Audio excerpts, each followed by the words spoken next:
প্রণাম ঠাকুরমা স্বামীজি। শ্রী শ্রী রামকৃষ্ণ কথামৃত। গিরিশ ঘোষ যা বলে তোর সঙ্গে কি মিলল? ঠাকুর বলছেন।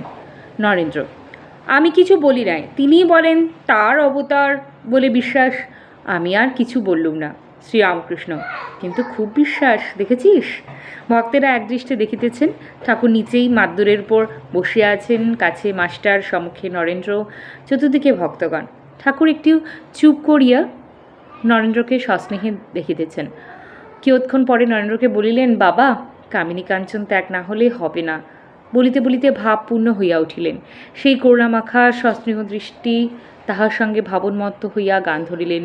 কথা বলিতে ডরাই, না বললেও ডরাই। বাইরের একটি ভক্ত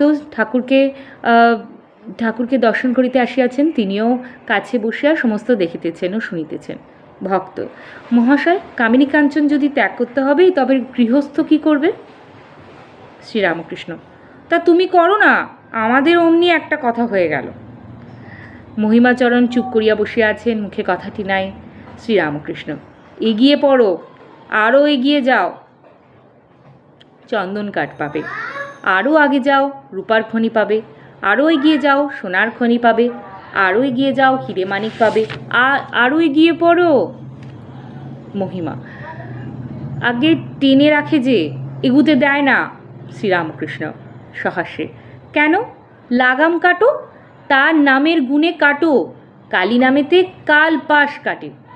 নরেন্দ্র: পিতৃবিয়োগের পর সংসারে বড় কষ্ট পাইতেছেন, তাহার উপর অনেক তাল যাইতেছে। ঠাকুর মাঝে মাঝে নরেন্দ্রকে দেখিতেছেন।